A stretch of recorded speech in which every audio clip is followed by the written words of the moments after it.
Afrique Sport, la matinale du jeudi, c'est parti et nous la débutons comme toujours en Afrique du côté de l'Algérie avec l'affaire du derby d'Alger. Celle-ci ne devrait pas tarder à connaître son issue. Le tribunal arbitral du sport se réunira le 5 juin prochain pour statuer sur l'appel formulé par l'USM Alger suite au match donné perdu sur tapis vert par le TAS algérien, nous apprend l'APS. La cour arbitrale aurait dû rendre son verdict en mars dernier mais avait été contrainte de repousser plusieurs audiences en raison du coronavirus.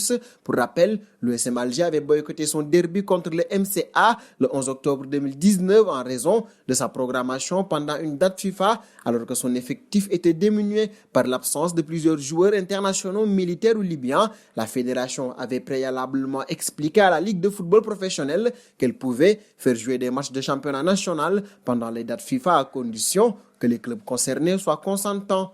Filons désormais au Nigeria où la fédération annonce être parvenue à un accord avec le sélectionneur Gernot Rohr sur une prolongation de son contrat. Le technicien franco-allemand signera la semaine prochaine une prolongation de son contrat de sélectionneur de l'équipe nationale du Nigeria. Sur la nouvelle feuille de route du coach figureront les objectifs suivants: qualifier les Super Eagles pour la CAN 2021 et le Mondial 2022. Ce bail renouvelé devrait être d'une durée de 2 ans. Nous parlons désormais de l'affaire Serge Aurier. Selon les informations dévoilées par le journal anglais The Sun, le club londonien va ouvrir une enquête contre le latéral droit de 27 ans. La raison, avec le maillot de la Colombie sur le dos, le footballeur ivoirien a publié sur sa page Instagram une photo sur laquelle on le voit se faire couper les cheveux par son coiffeur. Problème, l'ancien joueur du Paris Saint-Germain n'aurait pas respecté les règles sanitaires en cette période de crise du coronavirus et ce, pour la 3e fois. Serge Aurier n'était pas autorisé à accueillir une personne extérieure à son domicile. Il faudra voir si les Spurs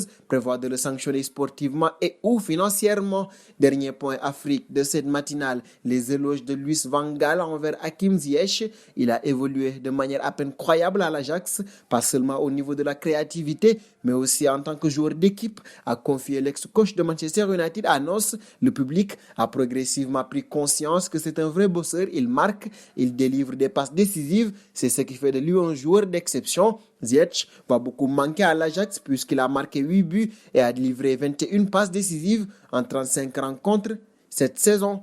Nous en sommes désormais à la seconde partie de cette matinale et nous la débutons avec l'UEFA. Le président de la dite instance, Alexander Seferin, a fait savoir que l'instance européenne envisageait l'instauration d'une taxe contre les clubs en cas de non-respect du fair play financier. Cela n'arrivera pas bientôt, mais nous envisageons d'améliorer le fair play financier, de le moderniser. Nous envisageons également une sorte de taxe de luxe, a-t-il dit. En d'autres termes, les clubs qui dépensent davantage d'argent qu'ils n'en doivent devront payer la différence de leur poche, mais cette sanction n'est pas d'actualité. La crise du coronavirus ayant incité l'UEFA à suspendre le fair play financier pour la saison 2020-2021.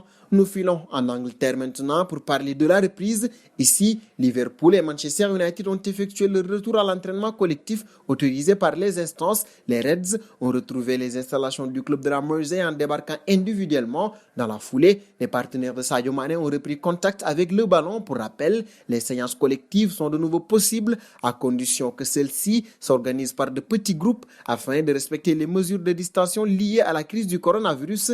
L'entraîneur de Liverpool, Jürgen Klopp, n'a pas caché qu'il souhaitait une reprise de la Prime League. Un bond en Espagne désormais avec Artis Aduriz, le prolifique et très expérimenté buteur de l'Athletic Bilbao, arrête sa carrière à cause d'un souci à la hanche. Le temps est venu de dire au revoir et c'est ainsi que ce voyage inoubliable et merveilleux se termine pour moi, a confié Aduriz sur Twitter.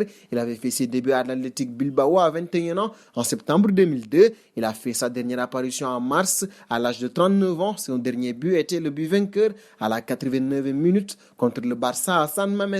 Dernier point de cette matinale et nous parlons d'une annonce qui ne fera pas du tout plaisir aux supporters du PSG et à ceux du Barça, très largement utilisé depuis l'incroyable sortie de route du Paris Saint-Germain à Barcelone en 2017. Le mot remontada reçoit l'adoubement suprême. Il fait son entrée dans le dictionnaire Larousse édition 2021. Dans le sens sportif, remontada signifiera une remontée de score inattendue permettant à l'équipe qui perd d'emporter la victoire dans un match de football alors qu'il y avait un grand écart de points entre les deux équipes. C'est un sacré clin d'œil. Et c'est sur cette information que nous fermons notre matinale de ce jeudi.